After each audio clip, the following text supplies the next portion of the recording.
Hi there, and welcome to the show. Today, we are going to talk about the 100-day keto challenge.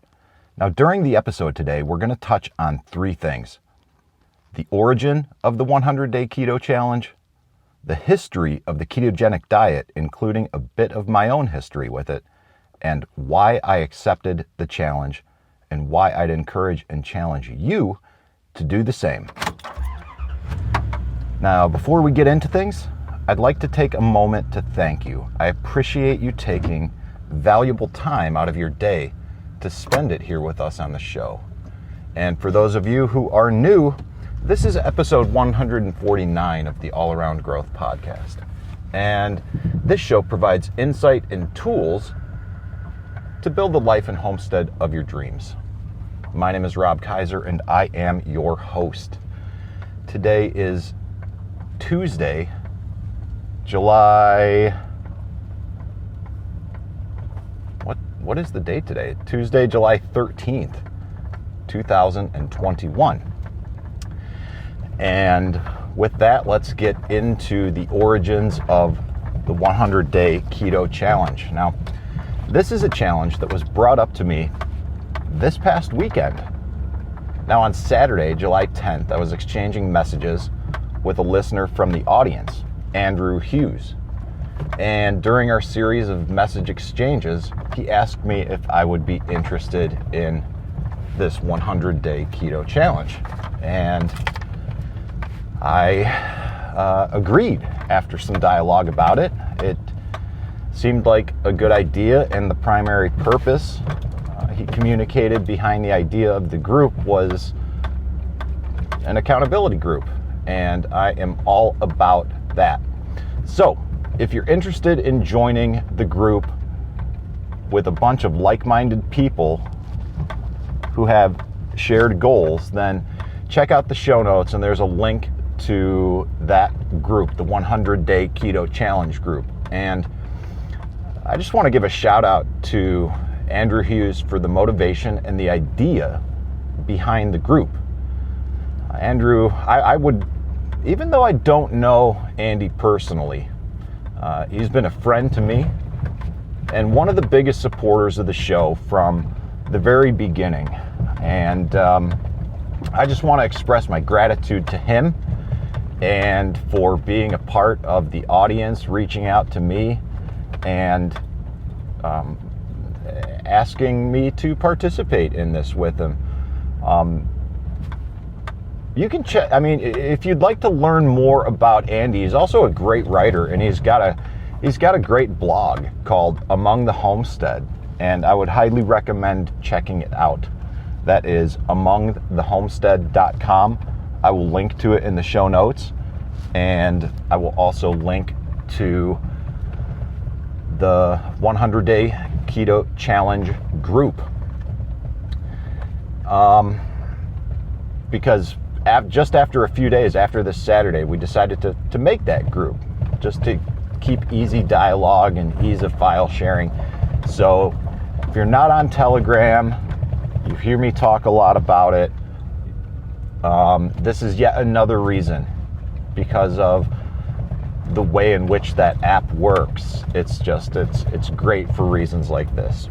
So as I record this podcast this morning, we've already got, I believe, we had 4 people. We had 4 people in last night. By the time I shut down devices around 8 o'clock, we may have more. Hopefully we will. And like I said, I'll link to that show, or I'll link to the 100-day keto challenge app or group in the show notes. Now, some of you guys may not be all that familiar with the ketogenic diet. So I figured I would touch on the history of the ketogenic diet. But before I do so, I have a little message. As a podcaster and a host of the All Around Growth podcast, I am here to provide insight and tools to build the life and homestead of your dreams. I am here to share information and encourage you to take steps to improve your own life. I am not a medical professional, and nothing here or anywhere within the website can be taken as medical or health advice. So check with your physician before following any advice or any information you may hear or read from the All Around Growth podcast or anywhere else online. Now, with that out of the way, and to keep things easy, I figured I would just read a little bit from an article called The History of the Keto Diet from ketomojo.com.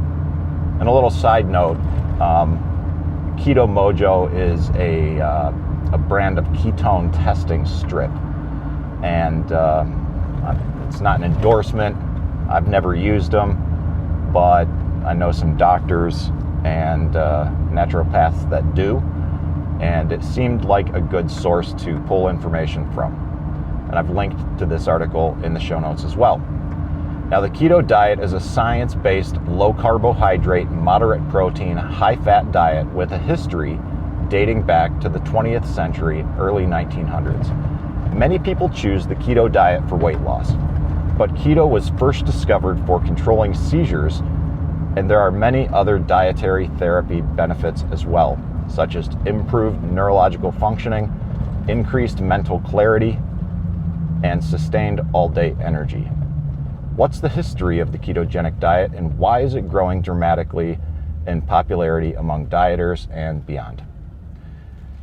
We're going to review the history, growth, and relevance of the keto diet. Now, the keto diet had early beginnings in fasting. If you fast or intermittent fast, like don't eat anything for a period of time, your body will start to produce ketones, from stored fat to make up for the lack of sugar and carbohydrate energy.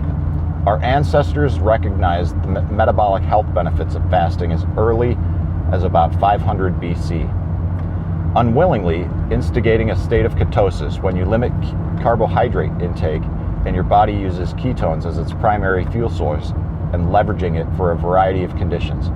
Following are just a few known historical instances of fasting as medical treatment. Ancient Greek doctors used fasting to treat diseases. Hippocrates recorded fasting as the only treatment for epilepsy and managing epileptic seizures and seizure control. Benjamin Franklin said, "The best of all medicines is resting and fasting." Mark Twain wrote, "A little starvation can really do more for the average sick man than can the best medicines and the best doctors." I do not mean a restricted diet. I mean a total abstention from food for 1 or 2 days. In 1914, fasting was used for treating type 1 and type 2 diabetes. And in 1922, an osteopath named Hugh Conklin fasted a number of children with epilepsy for up to 25 days, providing only limited liquids. The birth of keto, a less restrictive treatment for epilepsy. In the early 1920s, a doctor named Russell Wilder from the Wilder Clinic recognized the dangers of fasting for children and explored different diets to see if something else might elicit a similar response as fasting. He discovered that you can mimic the effects of fasting by avoiding sugar and eating a higher fat, low carb diet. He tested this diet on children with epilepsy with a very positive outcome, and his diet became the main pediatric epilepsy treatment for many years. Wilder's discovery was the birth of the ketogenic diet. In the 1930s, new anticonvulsion drugs were developed. Patients and doctors found that taking medication was easier than making dietary changes, so these new drugs became the primary treatment of epilepsy. And you can read more about the keto diet in the Keto Diet's Second Coming in the article that I just read, which was linked to in the show notes. And finally, the third point that I'd like to expand upon today is the reason why I accepted the challenge and why I would encourage you to do the same and accept this challenge for yourself. Now, for those of you who may be new to the show, you may not be aware that I deal with epilepsy myself. I was first diagnosed with epilepsy after I started experiencing seizures at the age of 13. And historically, I am one of these patients where medicine has been prescribed, and that has been the only methodology of treatment for my entire life. Or so I thought up until a couple years ago, but I'll get into that in just a minute. Now, on another note, I was historically an athlete all during my teenage years and my 20s, and because of my athletics and because of being active, I was always able to eat whatever I wanted. I never really had to think about anything. But as I evolved into a sedentary office job, when I went through my corporate America phase, nothing really changed except my activity levels dropped, and I ballooned up to 270 pounds, and I was the unhealthiest that I had ever been. And eventually, a few years later, while I was living in Southern California, I decided to begin exercising again in an effort to get healthy. And I did. However, I continued my poor dietary choices, and by the time I moved back to Ohio, for a number of reasons that still remain unclear to me, I started experiencing some gastrointestinal issues in 2017. And then in trying to learn more about everything that was going on, I read a book called The Grain Brain by Dr. David Perlmutter in 2018, and then subsequently began to read a couple of his other books. The first one being Grain Brain, The Surprising Truth About Wheat, Carbs, and Sugar, Your Brain's Silent Killers. His second book being Brain Maker, The Power of Gut Microbes to Heal and Protect Your Brain for Life. And the third book being The Grain Brain Whole Life Plan, where you can boost brain performance, lose weight, and achieve optimal health.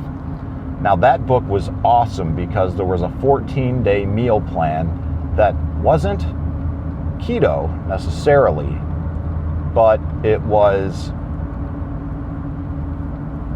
very detailed and outlined and something that I could follow, and that allowed me a smooth transition into the keto diet when I heard more people talking about it on podcasts and such in 2019, late 2019 or late 2018, early 2019, I guess it was. And at that point, I was exposed to a man named Dr. Carl Goldkamp, aka the Keto Naturopath. Now, Dr. David Perlmutter, his books, Dr. Carl Goldkamp, aka the Keto Naturopath, I've linked to all of that in the show notes. All right. Now, in 2020, it was a weird year for many of us, and there was less focus on my diet and an increase in junk foods, even though I've got access to an abundance of fresh produce with my life and how I live. And not surprisingly, I had some gastrointestinal flare-ups in mid to late 2020 as well. And I've found out that I'm now dealing with ulcers along with increased seizure activity over the past 6 months.